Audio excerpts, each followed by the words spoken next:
All right. So, Black Nerd Talk, we're going to be talking about an interesting video Ken over here sent me. It has to do with from the Game Developers Conference. Something that happens yearly. Is it a yearly thing? Yeah, Yeah, it's a yearly exactly. thing, and they always have videos up on YouTube, which I'll be linking, and it talks about framing and conversation. And because it's called Black Nerds Talk, or is it going to be linking it to Captain America? I mean, he had to work at a corporation too, You did. and he wasn't exactly fond of it. Oh yeah. So I'll ask you, hmm why did you send me the video? Oh well, first of all, that was specific. The video was specifically about framing. Mm-hmm. Thought about managing people. Mm-hmm. So, well, we obviously had our few differences, in We're recent friends times. in real life. Friends in real life, yeah. Mm. He gets on my nerves. You guess on my nerves. But yeah. But yeah, so I sent you the framing video because, well, I thought it was very, what's wrong with Insightful? my words? Not, yeah, insightful, but more so relevant. Sorry, relevant to our situation then, Mm. and more so actually about an occurrence that can be. Well, sorry. Actually, framing is a technique that can be applied in your daily life, Mm. where you often get misunderstood, Mm. and you oftentimes also speak very vaguely Mm. in a way that makes you misunderstood, Mm. makes people misunderstand you. Yeah. So I sent you that video because I thought it would be helpful, because I think that framing is a very important aspect of leadership Mm. and just being of communication in general. Mm. So I mean, Captain America is your favorite character. Captain America 100%. is like the leader. And of, Tony Stark before Iron Man 1 came out. Just want to put out there. I'm not an Iron Man bandwagoner. I liked Iron Man before Iron Man 1 came out. I've been following the first movie since 2008. But back on topic. Yeah. So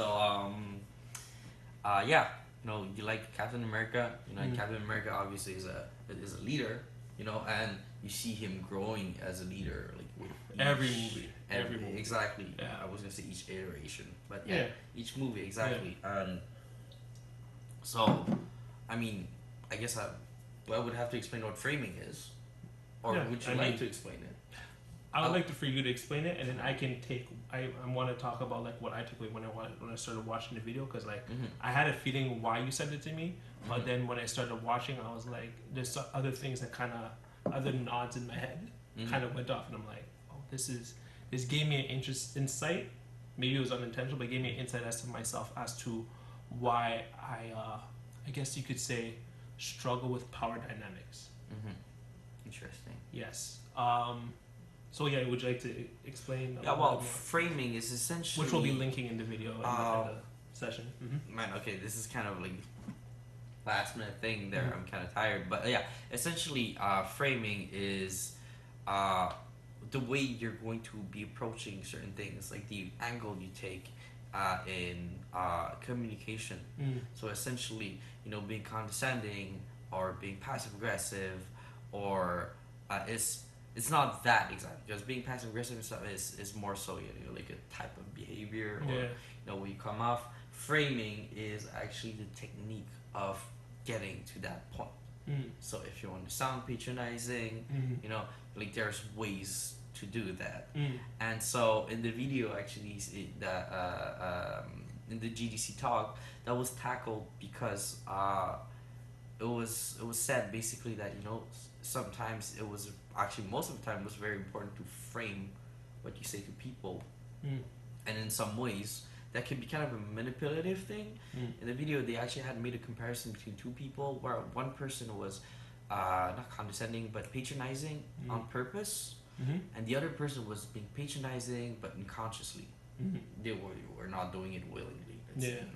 And it was this comparison where people would view the person who was doing it on purpose as evil, Mm. because it They're was a bad person because it was- they're trying to get something out of it. exactly, whereas Yeah. the other person was usually a lot more excused, because hey, she didn't know about that. Yeah. Yeah. So when it comes to framing, Mm. well, framing is a very important part of leadership and communication in general, Mm. and that can really affect how somebody's going to take in what you say, or maybe how you take in what somebody says, 100%. obviously how you receive it, how you're going to react to it, and that obviously also is a huge part of power dynamics, right? If somebody starts talking down to you, how do you reply in a way that will, let's say, well, depending on your goal, obviously, do you want to down back to them to make them feel inferior because they tried like kind of stepping over your toes, or are you trying to be more of just restoring the power dynamic where you're going to try to become equals, or do you actually want to play a game where you're going to purposely kind of submit to them to then I don't know what so generally I would say that in simple terms, framing is techniques that you use to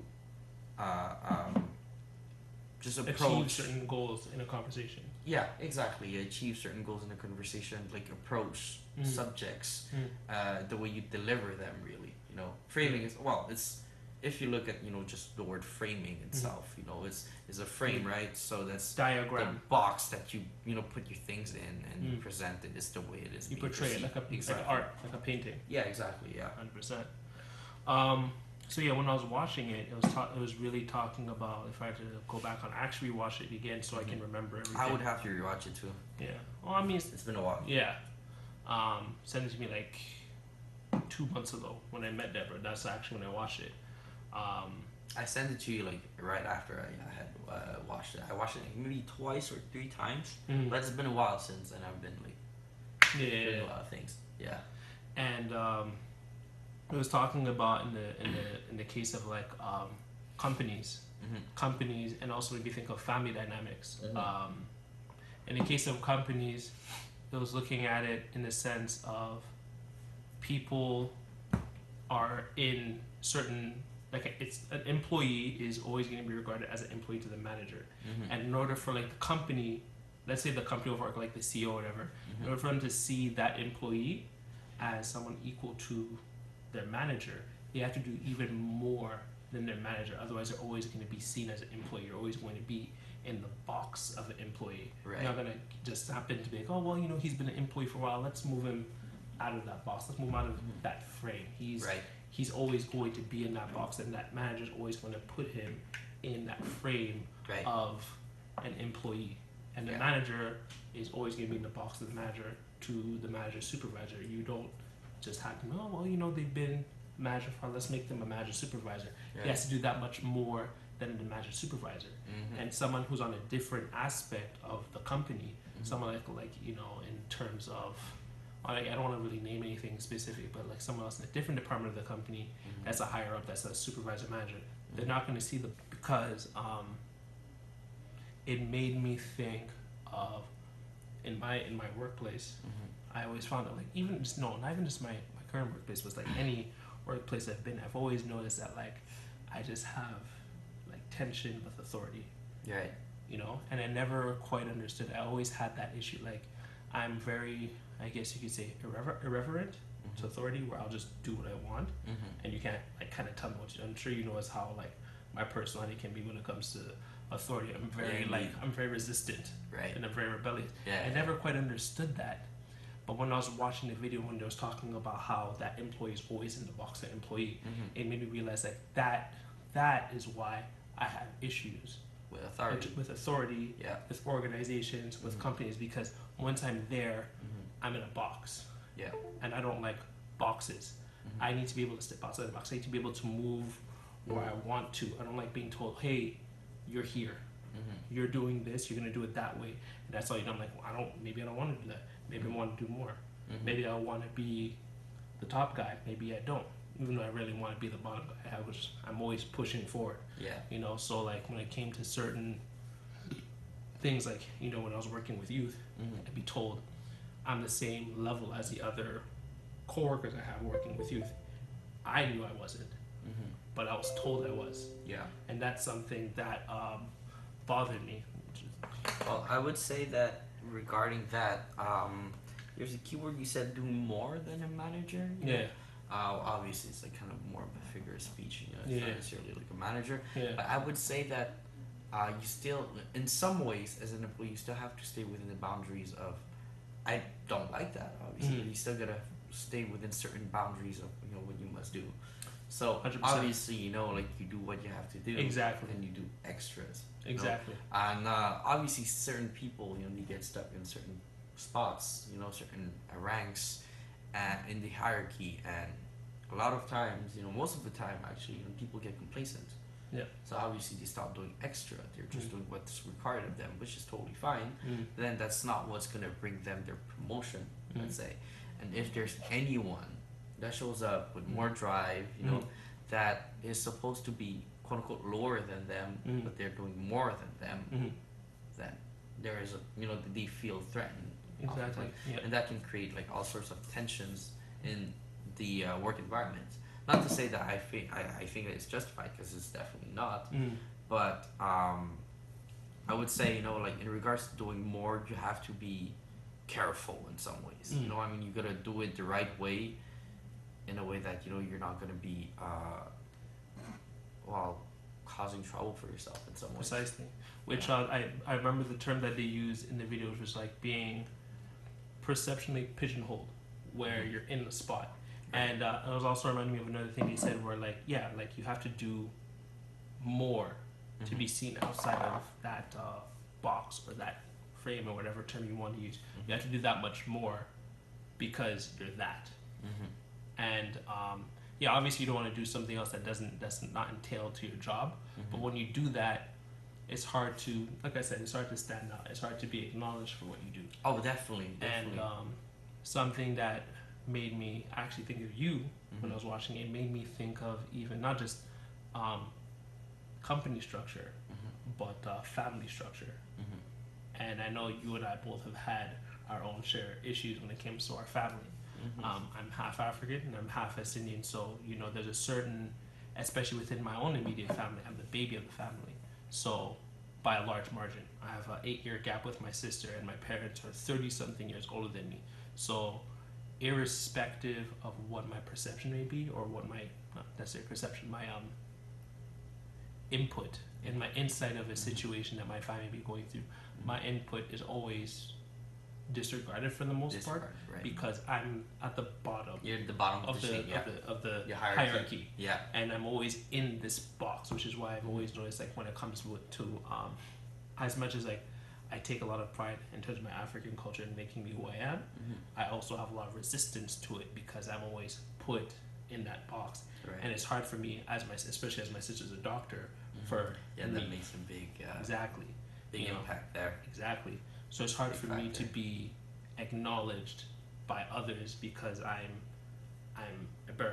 the youngest. I'm a baby. I'm the baby. I mean, the term is a baby of the family, and the baby is infantile. Baby doesn't know what it's talking about. Right. So I'm always within this box. And you had big shoes to fill in some ways. Precisely. And just like with what they were saying in the Game Developers Conference, that every time you make a mistake, it reinforces that I guess you could say stigma of you, or that categorization of you. Yeah.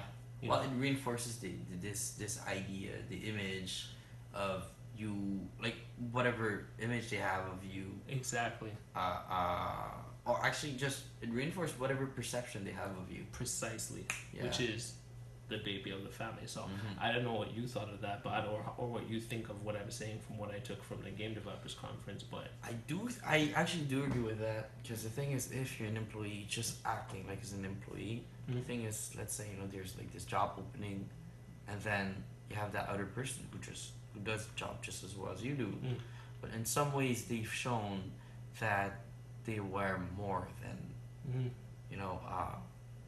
like bottom of the food chain, and that they were like, in some ways, that plays a big part in psychology, where if you not purposely, but if you kind of confine yourself within certain boxes, do it for long enough, and people are going to really see you for that. So essentially, if you're always acting like an employee that's ready to always do like whatever your boss wants, and I'm talking like kind of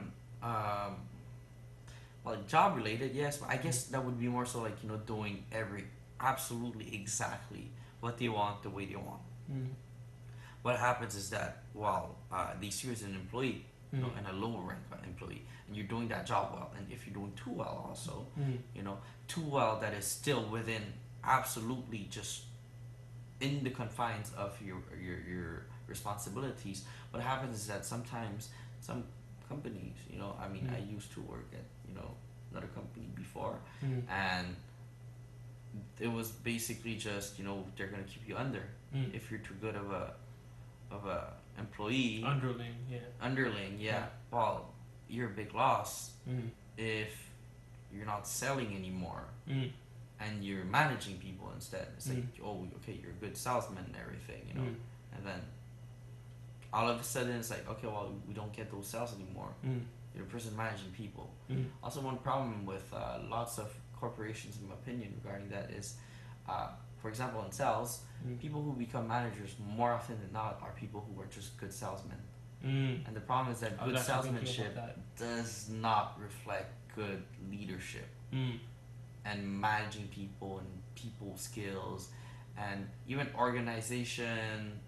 Well, everything that really entails being a manager, right? Managing, really. So that can create all sorts of mess.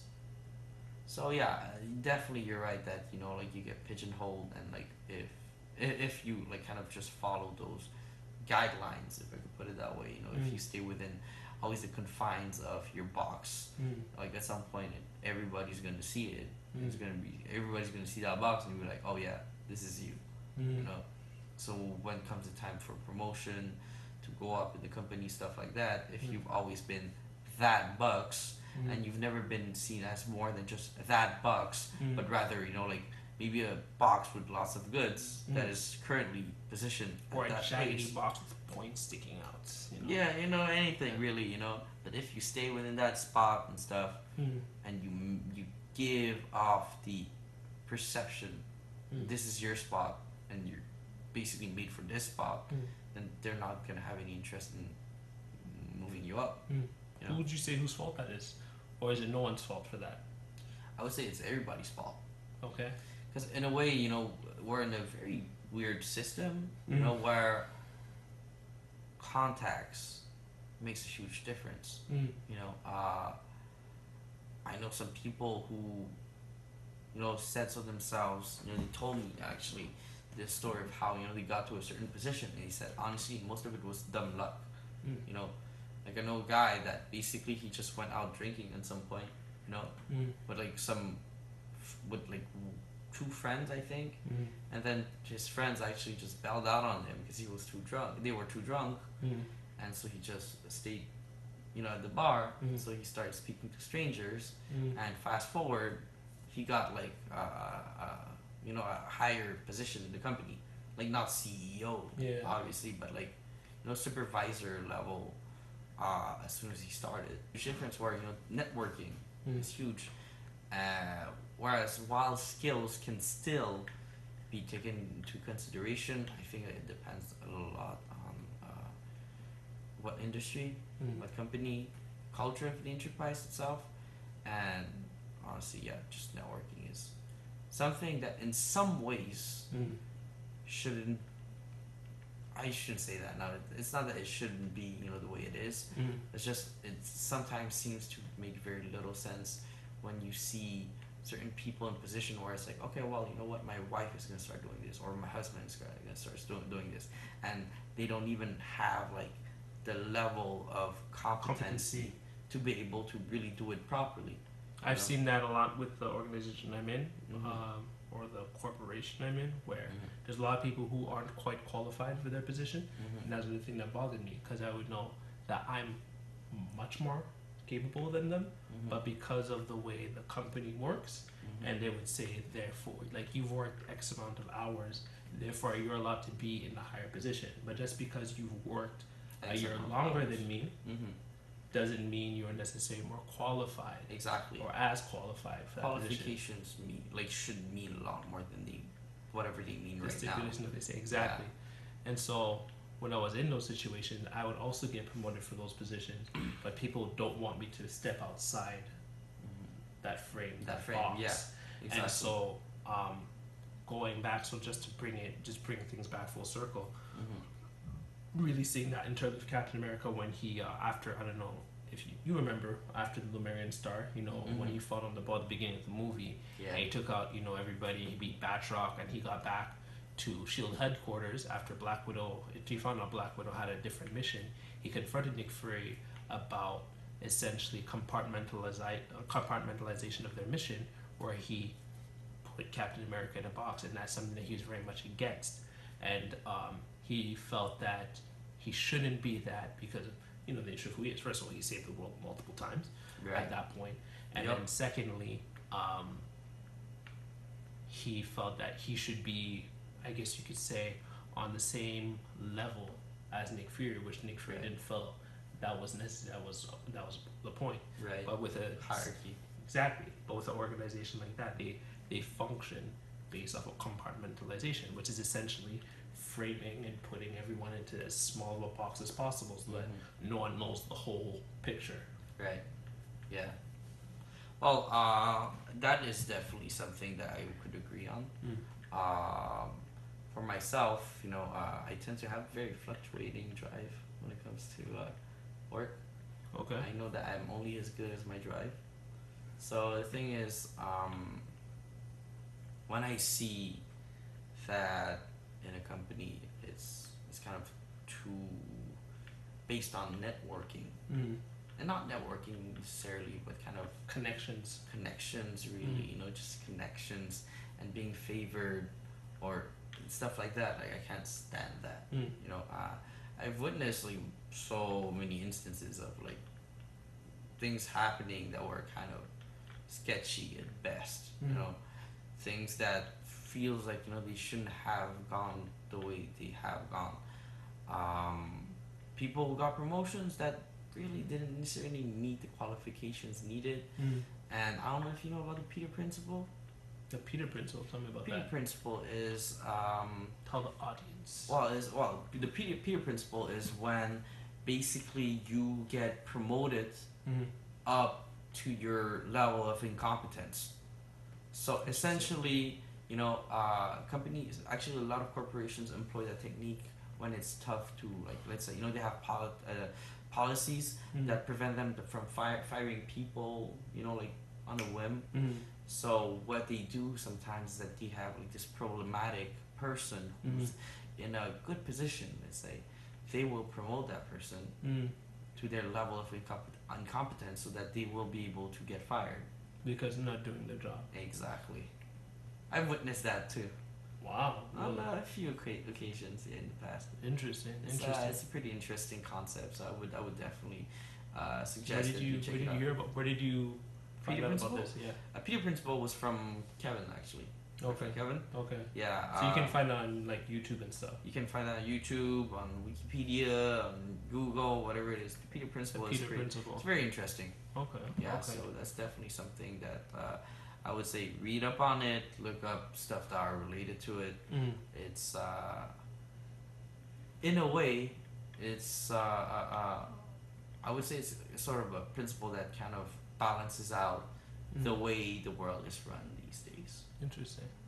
So yeah, when I actually watched the video, when I watched it again, because when you watch something once, you read something once, you're taking in a lot of information. You're going through the story of the narrative.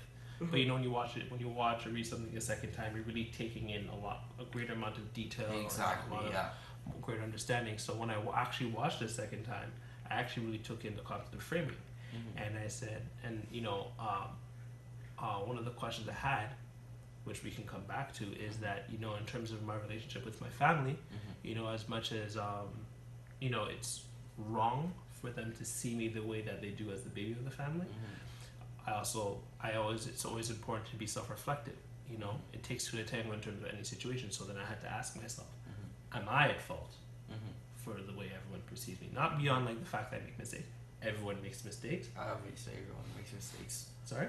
Obviously, everyone makes mistakes, yeah. But am I at fault for that sort of ranking within my family until this day? And so, I told you about my situation with my family on Sunday. And leading up to that, my sister sent me a text. She said, take off work Sunday. She just, simple as that. Wow. Simple as that. You know, she's come a Wow. long way in terms of, you know, her having kids, but those are still things that happen in terms of our dynamic, especially Right. with what's going on with the situation, which I'll tell you more off camera at some point. Um, and so normally I usually have like a hostile reaction to that, where I'm just like, no, I'm not. That sucks. I'm not gonna show up with the family. Blah blah blah blah blah. But I decided to take. But that just really reinforces that for me. I'm like, well, you've been taking this action every time, hasn't changed anything really, because you're still going through these sort of power dynamics with your older sister. Why don't you try framing it? So instead of like immediately responding, I took the time to really think about my answer. And so I told her I would, what did I say? I said, I would want to, but how am I going to pay off my credit card because it's so high right now? I would love to take the day off, but unless you have a solution for me, what am I to do? And so that actually made my sister double back. And she said, oh, I wasn't being considerate of your privilege, of my privilege of being able to take days off work to go deal with family issues. You can't do that because as where you work, you don't get paid days off because you're part-time. And so she actually like It made her right. Oh wow. yeah, exactly. That's huge. Exactly. Yeah. She apologized. She called me that's and a great apologized about doing that. And so I was like, okay, there you go. And so like even moving forward from that, when I met my family with regards to the family situation, you know, because they were complaining about how I wasn't really there, normally once again I'd have a hostile reaction. But this time I actually, you know, I took the time to really hear in what they were saying. Made sure obviously my body language was open, you know, my arms weren't folded. I wasn't like this, my eyes weren't closed, you know, I was Yeah, I know exactly what you mean when you go like this. Exactly. Or like this. Exactly. Body language says a lot when you, in terms of talking with people. So, you know, having your hands open like this, not closed off, arms not folded, leaning over. People looks like you're receptive to what you're saying to people and what you're hearing. So I made sure, you know, obviously my posture, my body language is very open. Didn't know that, you know, in the case of my family, they're in a very emotional state. So, you know, when you're emotional state, you're like blaming. Yeah, It's exactly. an easy thing to do. It's a very easy thing to do. Yeah, obviously, because the thing is, that reaction of like fighting back obviously could have worked maybe if they were different people. Precisely. But in their case, especially as elders, and I'm you're younger. baby. Yeah, you're baby. Going Exactly. back on the baby of the family, let alone with my extended family. Yeah, it almost seems like I don't know what goes through their minds, obviously, but you know, I'm under the impression that maybe, in fact, even that you know the way they perceived it when you were like fighting back in a way was, oh, he's throwing a tantrum. Precisely, it's Which just is, again, he's just doing it again. reinforces Exactly. the image of like being Exactly. a child to them. Exactly, maybe, and that I don't know about my African culture, and so even though I'm very well versed in it, I know more about our history than like any of them. Usually, people who don't respect their elders are young, immature people. Exactly. Blah blah. Yeah, I understand Precisely. that. Yeah, I had the same issue actually. Since See, that's why I was I was always the arrogant one, or not arrogant, but more so like the insolent one. I was like never respectful. I was not aware of my boundaries and whatever it is because I was the black sheep of my family. It was always Precisely. different. I was a loud mouth, loud. I'm just open, you know, like very direct, very dry. So that obviously caused a lot of problems in the past. So yeah, that definitely makes a big difference. there you go. And so, with regards to the situation, what they wanted me to do more to be more supportive of the family is they wanted me to be there more. And I said, okay, that's great. Let's explore instead of me just being like, oh, you don't know my situation, which they don't. I said, okay, so how can we get to that point? I understand what you're saying, but how can we concretely make plans to make that possible? I have credit to pay off. I have bills to pay. I live on my own. I work every day. I don't have money to extend to go downtown or take the bus or drive my car downtown and, you know, pay for parking. So what solutions can we take to do that? And eventually came to the point where they realized I needed more financial assistance in order for me to get to what they want. You're right. Even though initially one of my uncles didn't like hearing that, the rest understood that. I understood that Because they're like, okay, well, yeah, it's true. I've been working every day, and I'm trying to get to, especially with this Black Nerds Talk series, I'm trying to get to where I want to get to in terms of financial independence. But how do you want me to do that if I'm not there yet, and you want me to achieve these certain things for the family. So once again, I used framing once again in my advantage, where it made them understand certain things once again. So it made them consider the fact that, well, actually, it made them see that you do have a life, you have obligations, you have responsibilities that are outside of the family household also. Precisely. Which is something that is very easy to forget, especially when you're the baby of the family. You don't have any responsibilities. What you have to do.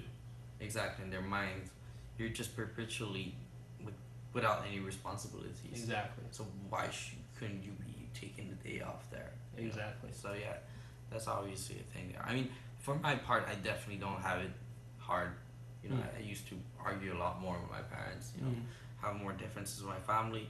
The thing is, I'm still like kind of the black sheep in the sense that I'm not the black sheep anymore. I'm more like the wild card. They don't know if I'm going to be there. True. So that's different there. Obviously, I should do a better job at being like a family member. But I'm on my grind. Just like working on making games, learning more about games, learning more about businesses, and just the whole thing, honestly. So now I think that they're at the point where they get it. They know I'm up to something. They don't think that they're gonna like find me one day homeless or like dead in a back alley doing some drug deal or something. Wow. Because my grandmom thought I was a drug dealer, and I was like, "What are you talking about?" She was like, "You're always out." You never told me this, for real? Oh yeah. Well, not necessarily just a drug dealer, but like a hooligan or something that I was up to crime, up to no good. Crime, exactly. Wow. She thought that I was up to no good. That I like doing bad things. No temptation. Right? Yeah. So yeah, no. She always thought that she always told my mom stuff like, "Oh, you gotta watch him, what he's doing. Some point he's not gonna come back home, and shit like that." So it was pretty funny. I was always perceived as this wild kid, but I've never been a wild kid. I've always been like for my entire life I've been a house cat. It's like people don't get it. This actually makes you want to ask another question. When it comes to framing being put in these boxes, would you say, because I would argue that your personality is similar to mine, would you say that, or even Cap 2, when it came to him being a boss and how he confronted Nick Fury at the beginning of the movie, which culminated in the movie where S.H.I.E.L.D. was gotten rid of, and it was Captain America who made a point of standing his ground in terms of not wanting to be in a box and looking at the world in terms of this is what happens when you put everything into a little box. When you compartmentalize everything, things get lost in translation. Broken telephone. Would you say, when you look at Captain America, when you look at myself, and when you look at yourself, when it comes to these issues, when it comes to hierarchy in families or any organization, would you say that it's ego? Why you don't want to be in these boxes? Is that a bad thing? Is that a good thing? How do you see it as a person? I don't think that it's entirely ego. I do think that part of it can be ego. I do think that you need ego to be able to even have like I guess just a certain level of ego to actually have a certain level of drive. Okay. Because I think that honestly, if you don't have any ego whatsoever, like how are you gonna tell yourself that that you deserve like this spot or like this much in your life? You know what I mean? I don't know, that's the way I see it. Like if you have no ego whatsoever, which is absolutely impossible. You can't. There's nobody in life that can just have no ego whatsoever. People can control their ego. People can tame it and all of that. But saying like basically, oh, is it because? Yes, kind of. I would say it's kind of because ego a little bit, but not entirely. There's drive, obviously. But. And if it is ego, would you say it's a bad thing? Because I know I would say depends. like. I think I would like to think that anything in moderation is fine, but anything in excess can be very much toxic or just detrimental to like whatever situation there is. Also, for example, let's say that we took you for example and we boosted it like times 10. Obviously, at that point, that wouldn't be you doing what you have to do and more. That would be you doing things you're not supposed to do. Period. You know what I mean? As good as the things could be, as good as your intentions could be. It's like at some point, like let's say you're supposed to be like this low ranking employee, like underling, and you're just like acting like you're a chief. Now we have a problem. Conflict of interest. Conflict of interest, but actually more than conflict of interest, you're just not doing what you're supposed to do. It's like you're a grunt, but you're acting like you're a chief. And like maybe Sephiroth, see what I did right? there? Grunt, Sephiroth, Final Fantasy VII remake. Look out for it.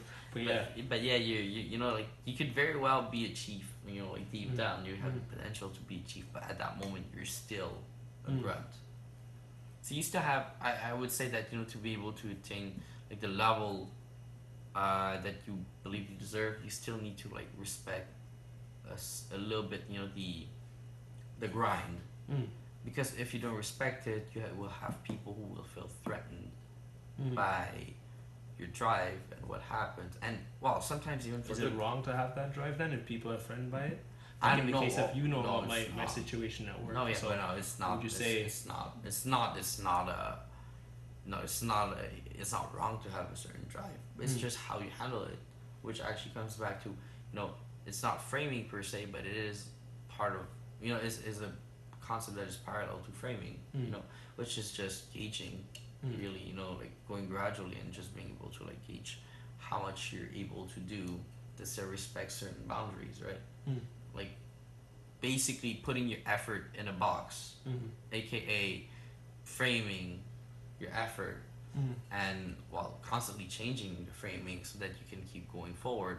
But I do believe that we still have to like put certain boundaries, because if you're out there and you're just like doing other people's jobs and stepping over people's toes also, then you're gonna have a problem. Because I mean, I've seen people who are like absolutely driven.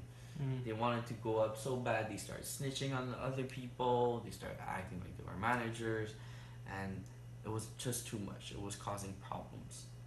Those people never got promoted, because it's pretty simple. Why would they pay someone that is already doing like the basic job, and they're doing some extra work? If that person seems like they're not there for the interest of the company, so they're there for their own interest. Because I mean, let's say you are a manager and you have this guy who's doing absolutely everything you want. He's doing the extra, but also he's causing a shit ton of problems, because he doesn't give a crap about anyone. He's gonna throw anyone he wants under the bus for your convenience. Let's say when you're not at work, let's say you're working in the store, and when you're not at work, you can rely on him to like report to you everything. That's great, right? And then, well, if he's like that already, just to add on to what you're saying, if he's already like that, then he's already the perfect underling, the perfect employee. So why would you promote him? Exactly. Because the thing is, you also know that he would not be good in your position, because for the amount of problems he's already causing, imagine him being in power. You know what I mean? And more than that, in fact, is that, let's say you take him as your assistant, he's the type of person who doesn't give a crap about like throwing his peers under the bus, people of the same ranking. Then what tells you that, as your, let's say, assistant manager, since you're the manager, what tells you that he's not going to try to overthrow you in some way, set you up? Very true. Still your job, But that's the thing, right? We still got to trust people in some ways. But it's just, you have to look at personality traits, work ethic, morality, and kind of got to go along with that. There's no clear path, right? But essentially, I would say that when it comes to having drive and having problems with authority, I think that all entails a little bit of ego in some ways. Okay. It does entail, it definitely entails ego.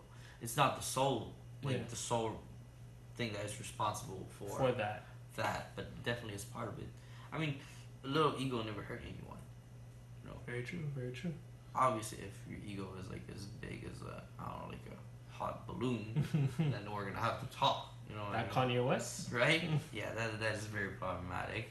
But yeah, it's just I think that you definitely do need a little bit of that ego. Otherwise, how can you believe that Mm. uh, you're not at a spot that you should be in and that you deserve to be higher up? Mm.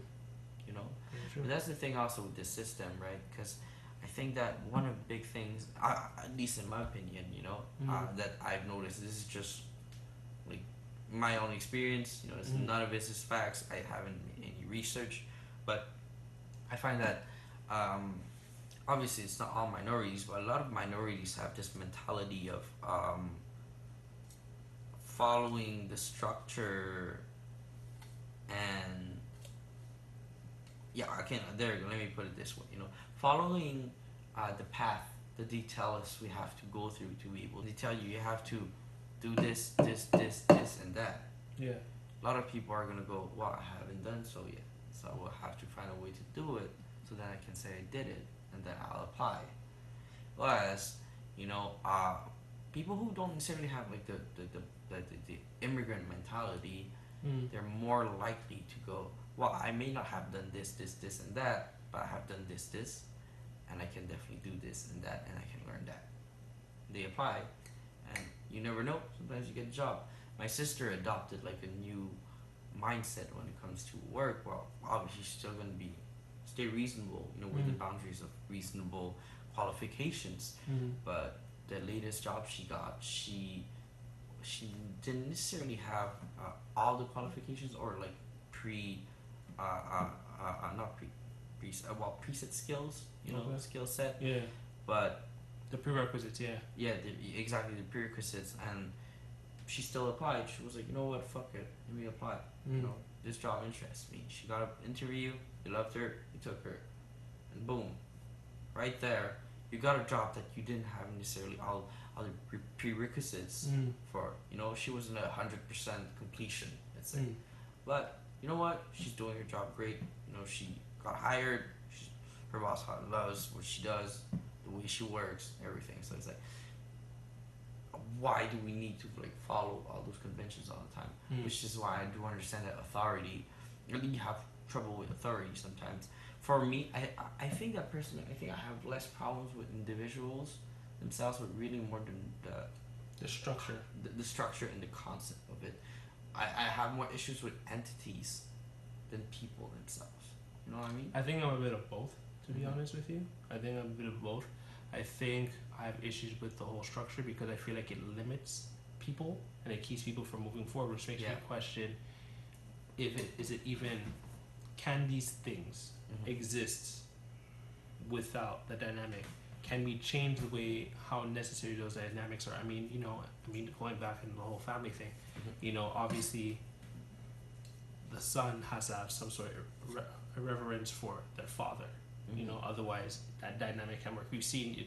It's easy to see whenever a kid, their parents are only their best friend and not their parents. The kid doesn't turn out good because there is no hierarchy. Exactly. But is it possible to still have those hierarchies and still be open for that to be challenged? Because I've been actually trying to take that approach because with where I work, a lot of the youth I've worked with are not working, and so that's actually been a challenge to me because to me I'm like, you're still a kid, you can't. You can't not be, which makes me look back on when my parents started first seeing me work and me living on my own. I can see how like that's been a challenge for them. So I'm actually going through that myself because a lot of the kids are they're like my own kids. Yeah. And so that's actually been a challenge for me, seeing them work with me in certain programs, or seeing when I come into work, they're coming into work even though they're doing a different position.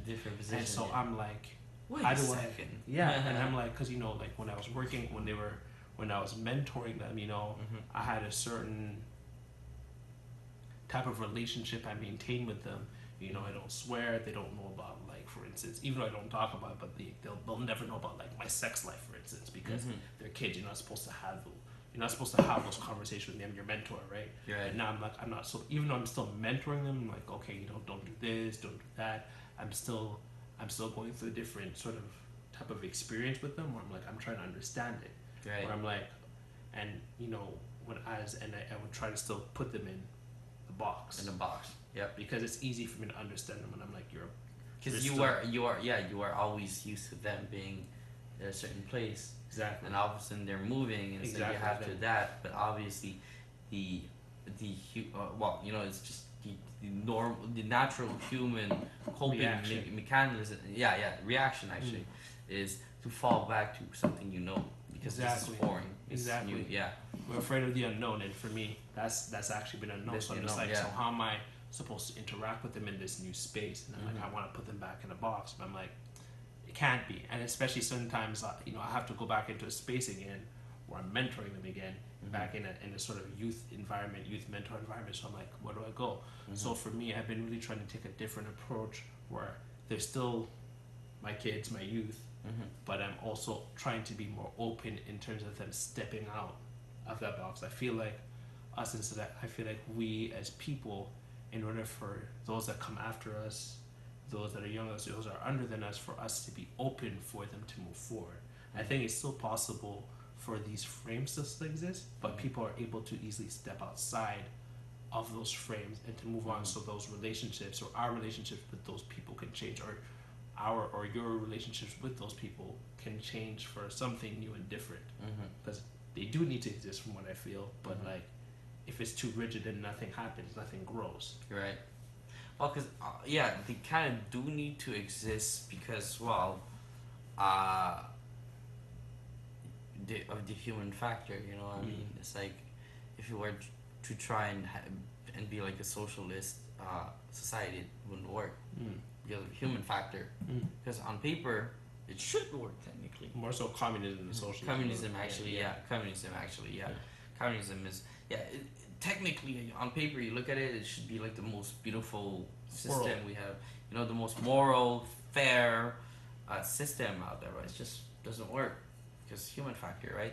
And I think that in a way, yeah, you know, framing is pretty much in everything. We don't realize it, but even when you don't think of a frame, we still frame things in a certain way. You know, if I just say things the way they are, you will still like take it however it was said, It will always delivered. be taken one way or another. Exactly. Yeah. However it was delivered, and so anything really comes in a frame. You know, the way you present yourself to people and stuff like that.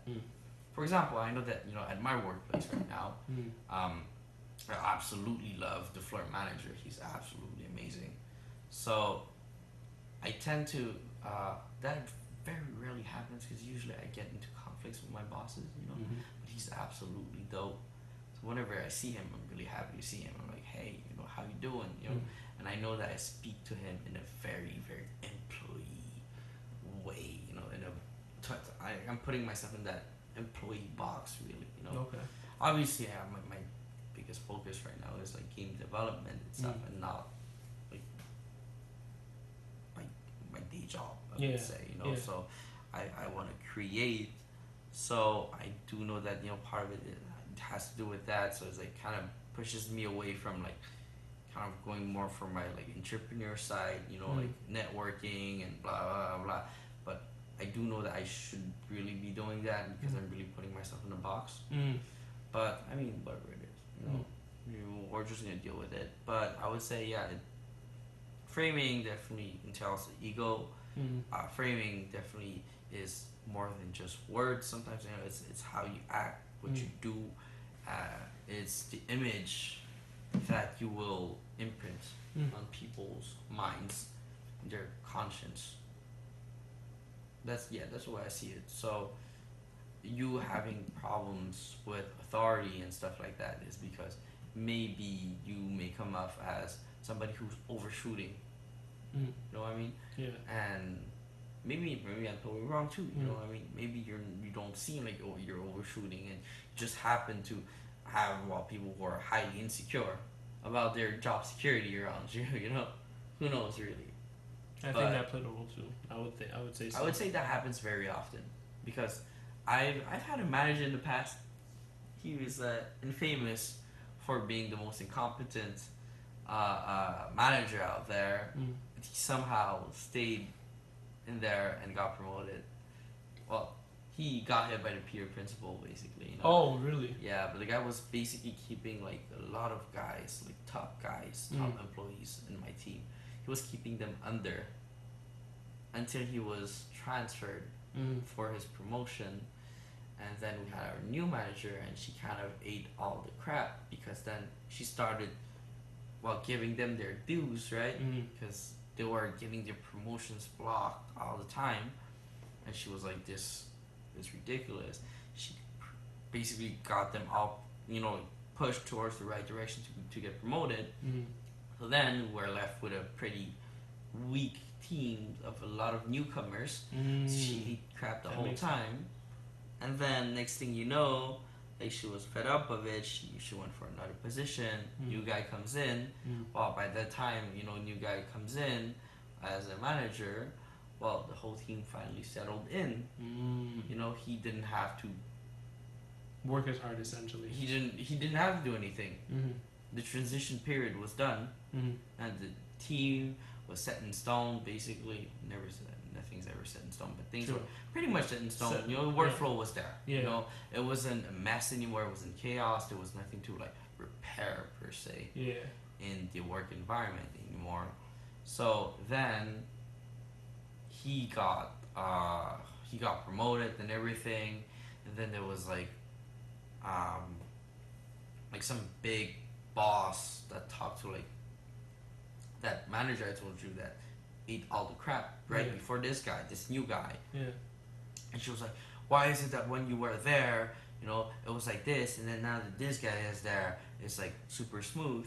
And it's like, well, yeah, because no shit, she had to eat all the crap during all that transition period where she had to fix everything. She had to like build the team back up, which took a long time. True. And then guy comes in and he like just takes it. It's like, yeah, obviously, True. It's like if she was out there just preheating the oven, and then like putting like whatever it is that she wanted to heat in there at low heat. And like people are like, how come the food's not ready? But as soon as he comes in, the food's done. Yeah, and they're like, oh, well, yeah, exactly. Yeah. So obviously, So, yeah, I do have my own issues also with like the system itself in general. I find it very difficult to adapt to. Because, well, first of all, I have like this grinders mentality, right? It's like, oh, they have this list of prerequisites, I'm supposed to meet them all. I'm not really supposed to. I should be applying. I think I really believe in my skills as a game designer, and I had a discussion with like just a man that I met on break actually, who's like friends with a friend of mine, and like he's working at some like other studio there, and he told me that like he was very transparent the way he was speaking to me, and it's like he's working in a small studio, and he said, yeah, we have like really good artists and very good like everything, but our gameplay designers, like we're not strong in gameplay design. We need more gameplay designers. And so I was like, I should be applying, but like this little voice in my mind was like, well, you're still a student. Nobody's gonna take you. You're still a student. I should definitely be applying because the thing is, I've always been used to. I've always had trouble with authority, but at the same time, it was always in a non-professional environment. Interesting. And so, I was actually one of those guys, in fact, who I basically worked as an assistant manager and didn't get to pay for it. I actually got paid a lot less than everyone, also because I wasn't making sales in my old job. And in fact, not only did I get less sales, I was doing more hours that were not being paid, and it was like, oh, you have banked hours, and I lost a bunch of banked hours when I got transferred afterwards. It was a shit show, and I got fucked over. But overall, I would say it's a very difficult system to get to navigate through, especially considering certain key aspects of your personality, my personality, aspirations, the position you're in, who's right over you in a way. In my case, I don't think that I have that doesn't hamper me. I think that the biggest thing that hampers me right now is myself. So you're your own worst enemy when it comes to success. I think every person goes through that. And I have two friends actually that I've been like giving shit to, because they've been like in this mindset where they were like, oh, and it's like I'm really not that bad because I'm aware of it at least, you know. But they were always giving me excuses on, like, they're qualified people already, and like me, they're like definitely 100% qualified, but they're like making those extra requirements. They're putting those extra prerequisites As an excuse. as an excuse. Exactly. It's like, uh, well, you know, you're already amazing at doing this, you know, and they're like, oh, but I still need to learn this new pipeline that's coming out, you know, for like 2020. I don't feel like I like it. You know, That's actually a question. As you're talking about this, especially in terms of job application, would you say that, because the thing when you, and I know anyone who's listening to this or anyone who could be watching this, the thing I always find interesting is that job applications or job postings, there you go, job postings. job postings always sound so much more complicated than actually doing the position. Well, Would you say that is a way of framing things so that people frame themselves so they feel like they're not qualified enough? Would you say that's a thing? I don't know if it would be for filtering. I have a friend that actually works in HR, so I could, you know, maybe ask him like, you know, the psychology behind job postings. I think that job postings, first things first, is because they frame it in a way that they need to make it sound as professional as possible. Which But is more what I'm than getting at. professional, actually, make it sound almost glamorous. No, not glamorous. Technical. Technical. You know what I mean? Like Yeah. respectable, Yeah. high level. You know. So, like for example, my old job, I was literally a salesman. I was selling phones, selling services. But they like to call it a sales associate. There you go. I was in that position at one point. Sales associate. What is that? You're not an associate. What? You're a salesman. Exactly. You know? Sales associate. So like, what does that mean? I'm associate to the sale. I'm not. No, exactly. Or Especially when I'm not getting sales representative. Exactly. You know? What am I representing? Not very much. Exactly. You're just selling stuff. Exactly. You know what I mean? So it's like, yeah, those like kind of, well, it's just too much sauce. Right? Too much sauce. Too much sauce. Hey. Too much sauce. Woo. But yeah. So yeah, I was because like whenever even like I look at certain jobs that I do and I look at and I'll look back, I look at the job posting for, I'm just like, what the heck is this?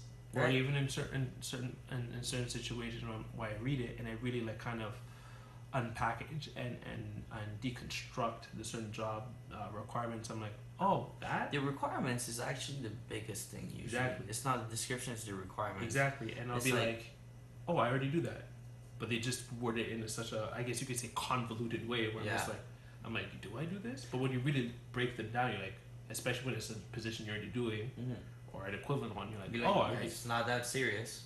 that's the thing. Yeah. You're always just like, not that serious. I would say honestly that the biggest thing is not necessarily the way they word things, more so like the requirements themselves. It's like, oh, entry level must have 3 to 4 years of experience. What? How? Who has you an know? who has 3 to 4 years, 3 to 5 years, always like 3 to 5 Entry years level though. of entry level, like how do Entry you, level though, like how do you have like what? It's Like, like, how do oh, you, college degree, yeah, university degree. like how do you prepare for the first stage of a game? What, training mode? The demo? There's Like what is that? They're just like, yo, you know what? This is okay. Our game is actually normal mode, but you don't know it because you have to go into the options. You're gonna see it's gonna be hard mode, but it's not hard mode. It's normal mode. Right? But we're just We're telling you it's hard mode. So Exactly. like believe it's hard mode, but it's actually not hard mode. exactly, you know, Right? on that Kojima stuff, you know, where basically if you went for I think it was like if you went very easy, it was actually very hard. Really? Yeah, and going very hard was actually very easy. Like it was, Wow. I don't remember which one it was. I think it was Probably the one on the Metal Gear PS1. Solid 2, I think, Really? That's funny. and 3, if I remember correctly. Maybe I'm totally wrong. I don't remember which one it was. It was a long time ago, but a few Metal Gears actually had that. It was That's actually funny. that's kind of a dick move, but Right? it's actually really funny. It's really clever at the same time. You know, so, you're like the people asking for like extreme difficulties. You're like, oh yeah, you're that good. Okay, no, never get He's like, oh, you want to scrum this game out? Well, Right. guess what? This is gonna be the You're gonna hardest struggle. difficulty. Exactly. Yeah. But yeah, I think that the biggest problem with job applications is not necessarily like the way they phrase things. Obviously, it gets confusing sometimes. Entry level, 5 years of experience. 5 years is not. 5 years, you're a senior at this point. Pretty much. Like if Five- you've 5 done years 5 years of something, you should move on. You're a senior at this point. You have Yeah. experience. You Yeah. know? Like after 5 years, damn, you could be lead. Yeah. You know, maybe well, depending on what thing, but like you definitely are a senior in that thing Yeah, true. after 5 years. You know, Yeah. you're not entry level anymore, but they're like 3 to 5 years entry level. I know I've read that Junior sometimes. designer, 3 to 5 years. It's a junior designer position. Why are you telling me? You know, No one can have that experience already. Because at that point, at that point, if you're not a junior anymore, exactly. if you have 2 to 5 You're experience, senior. like you're at least regular. Exactly. If there is regular, I don't know. You just like, but yeah, I get like for me personally, this is something that in my mind I have to get over. Because in my mind I'm never good enough yet. Because I have this grinder's mentality of like I gotta achieve things. I gotta keep going, and it's like, oh, I gotta keep getting better on this part or this aspect of myself or this skills, and it's never ending. I gotta stop giving excuses for myself and just like do it, you know. But yeah, as I've told you, I have like 2 friends that they confine themselves within certain boxes, and it's like one of them is especially overqualified for pretty much all the jobs he's telling me about right now. And he's making a big deal out of a kind of not bad but like really low ranking in comparison to his skill set, to the knowledge he has and to the things he has accomplished, you know. He's making a big deal out of it because he's telling himself that he's not meeting this or that requirement. And then even though he's meeting all those requirements, he's like, oh yeah, but I still feel like I need this, or I still feel like I need that. It's like you're always gonna feel like you could get better. Yeah. Because if you don't, then you're really arrogant. True. You know what I mean? Yeah. And while if you feel like you're finally meeting like the whole list of like 2 to 5 years, I'm sorry to say, but after 5 years, I'm definitely not applying as a design as a junior or something.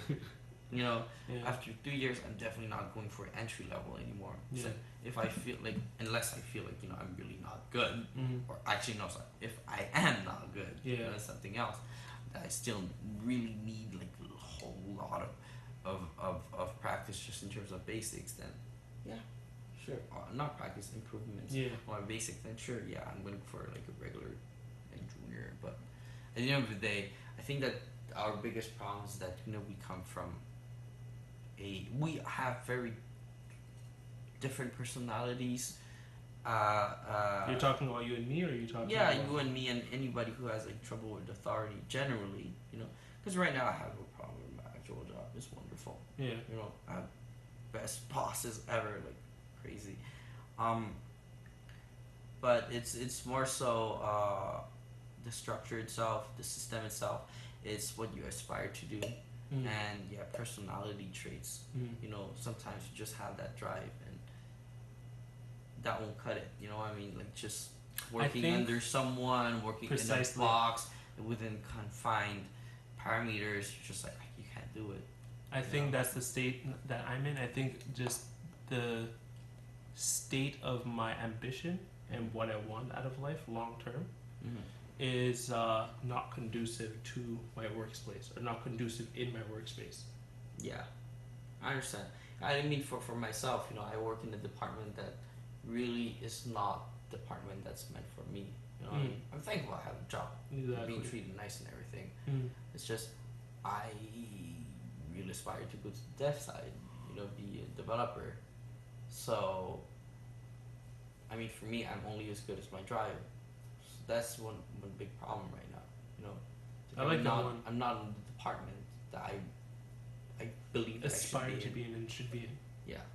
So there's pros and cons to all that. Obviously, I need to like wake the fuck up, but overall, I think that it's just the way we're programmed sometimes. Yeah, I feel like because I'm someone that's been assessed with a learning disability, I do see human beings as a I look at human beings from a very neurological standpoint, where we're very hardwired certain ways. And for me, I do feel like there's certain human beings that you can't confine them Yep. to work within the means of a structure of a corporation Yep. or a company or rather business. There's certain people that refuse to fit within those boxes, and Yeah. they rather exist out. I guess you could say outside that space, where they're more in control of how they're seen and how they interact with those structures, those organizations, and Right. those corporations, how they want to. Yeah, some other people actually are exactly that. You know, they will fit exactly in the boxes, and they Exactly. would prefer that, like, by long shots. And I have this guy actually in my class. He used to be a software designer, software programmer. Mm-hmm. You know, and so obviously game programming is new to him, but he's learning like a motherfucker. He is so good, Yeah. and the guy is the best employee you could ever find in regards to that. He is just so dedicated, and he learns so fast. Mm-hmm. He has so much initiative Mm-hmm. when it comes to learning for the job. Mm-hmm.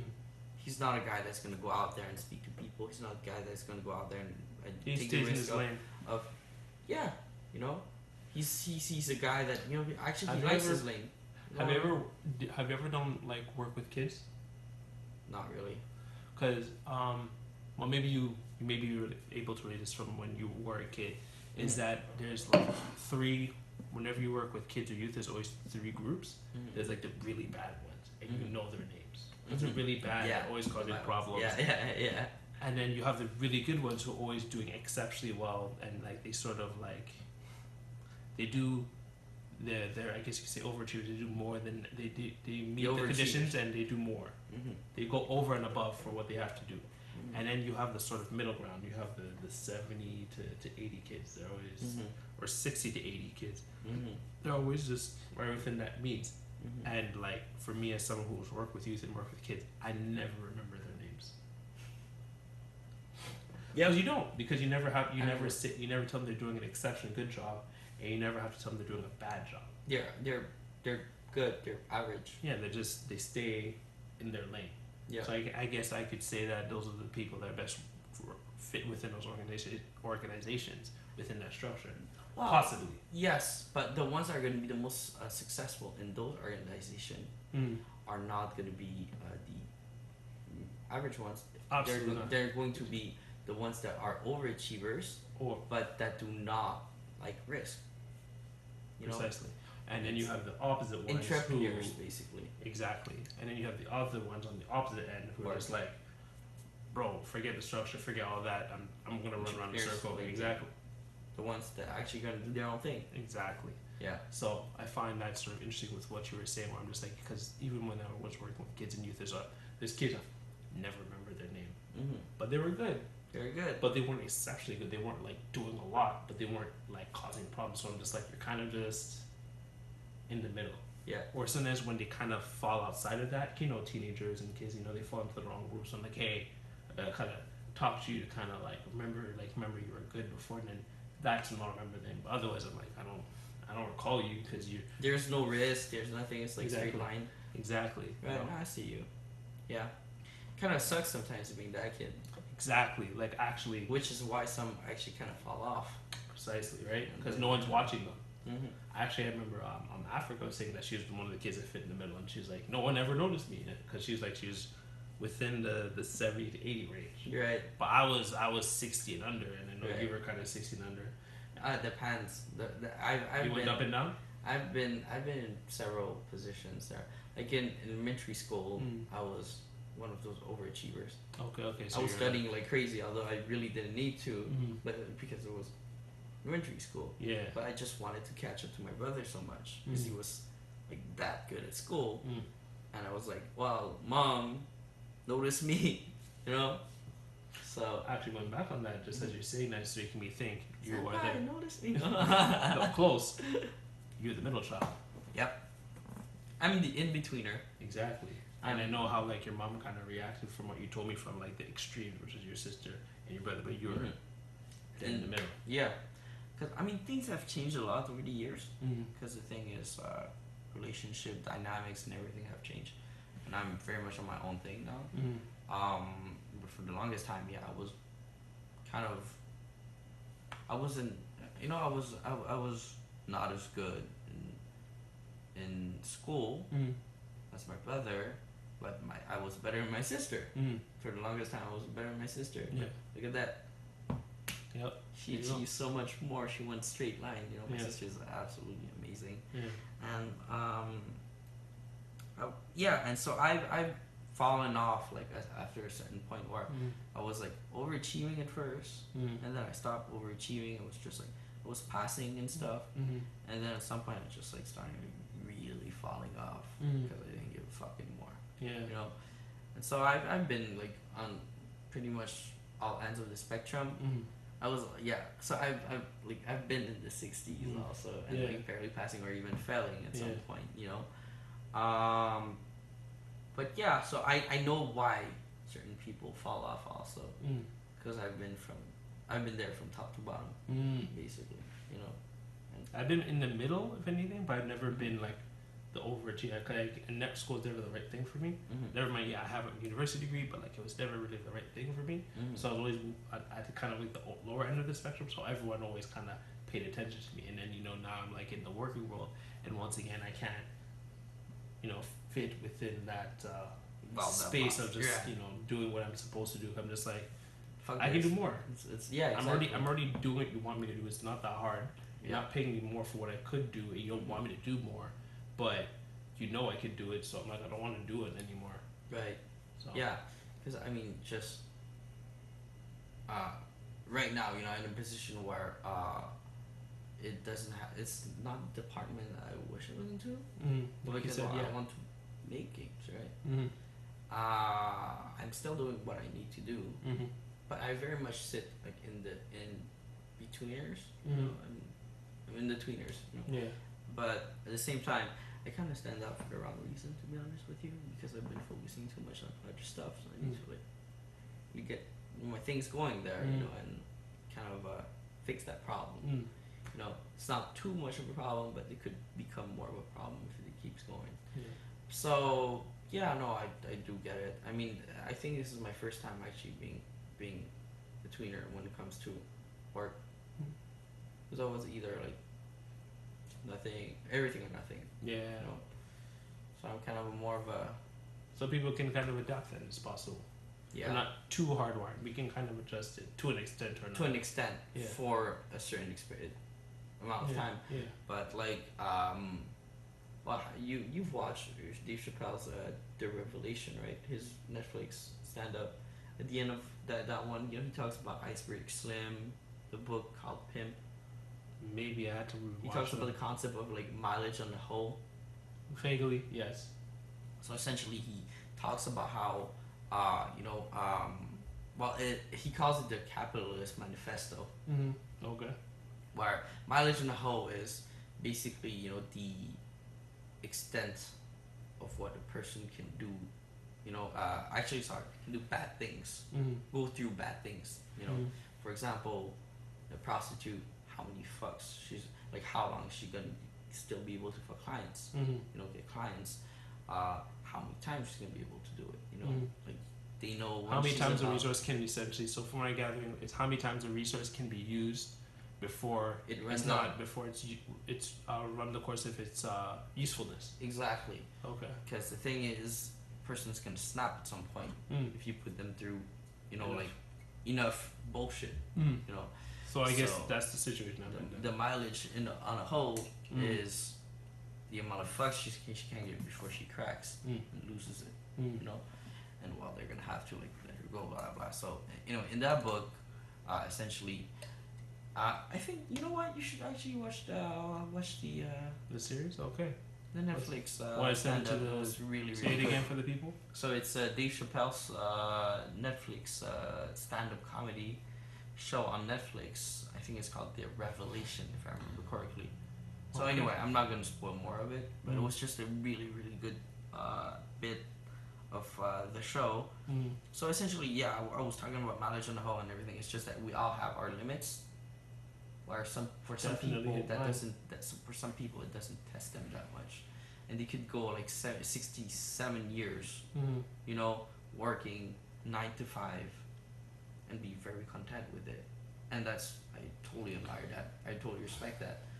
I can never understand that actually when I see people like, not necessarily 67 years, but like, the people who've done like positions for like 5 to 10 years. I'm like, I can't do something for more than like a year and a half before I'm just like, I need to cut. I need to go. dip, Yeah, like, I need to go. like I yeah. think with the programs I did with you, I think I did it for about 3 years. That's the longest. And even then, I hit like another break before. Well, I I'm did just like, 5.5 years at my old job. there you go. I'm just like, I think 5 is like, I think I can get to the point where I can do something. 5.5. I wanted to like fucking shoot There myself. you go. You know.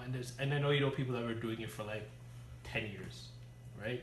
I'm like, how do you do that? Like, I don't quite. And as you're mentioning right now, I'm like, how does? But maybe that's the hardwiring of being able to handle certain, or being able not necessarily to handle, be willing to tolerate certain things because you're willing to fit within that middle ground of a box, Mm-hmm. as opposed to someone who's on the either end of the extreme, where Yep. the overachiever is just like, hey, I can do more. Why am I in this position? Or the underachiever is just like, man, forget this. Why am I even in this situation? Yeah. Okay. For me, it was really because of the situation, like where I was in life. Mm-hmm. I didn't know what I wanted to do. Yeah. I didn't know where to get there. Once I started like really finding out what I wanted to do. If you're you now, Uh-huh. would you be able to do it for 5 years? No. Really? I would.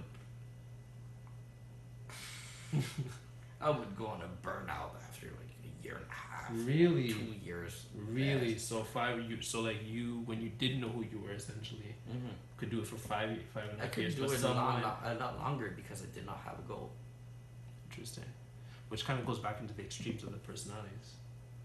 Now I found like the thing is now I have a goal now, but Mm. it's not just that I have a goal now. It's that I know who I am. Mm. I know what I want. I know Mm. what I like, and I know what I want to do. So those people that are tolerant, would you say that they don't know what they want? Would you? So I would say they possibly don't know what they want, but there's also the fact that sometimes people just don't want it. Right. Interesting. Some people Certain very people confident. just like feeling. I don't They're really very want to content put with that. exactly being what's the word I'm looking for? Not satisfactory, but Content. I guess the word would be just satisfactory. I guess that's the word I'm looking for. Satisfactory. Like you're okay with just being okay with just kind of coasting, Yeah. as opposed to wanting more or wanting Exactly. something different. Because I think that I can definitely respect someone who's okay with that. Because Mm. I mean, not everybody needs to live a life of luxury. Not everybody needs to work. As Nick Cannon said, not everyone can be a boss, There you go. Not everybody can be a boss. Exactly. They kind of a boy. right? You know. Shout out to Nick Cannon. He still got destroyed by Eminem though. Years ago. Yeah. But that will never go away.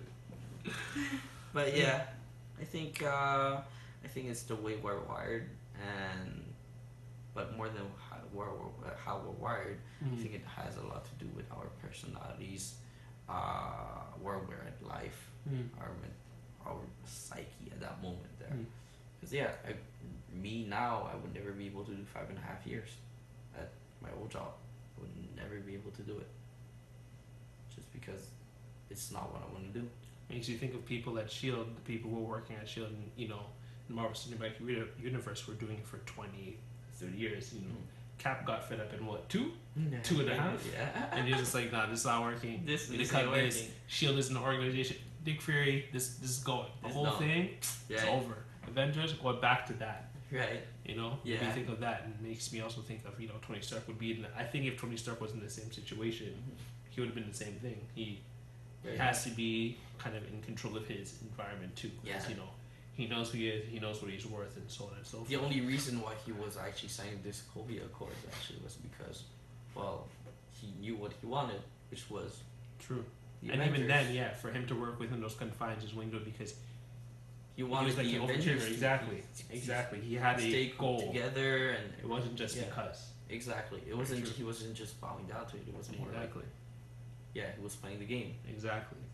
which Cap was like, no, fuck that shit. Exactly. he was the opposite end once again. Yep. Okay. But yeah. Well, that was a good conversation for Black Nerd Talk. We have to go to bed. He especially needs sleep. I'm good. Kind of on this vacation thing. So look forward to the episode. I'm glad that you guys enjoyed this, and stay tuned for more. Peace.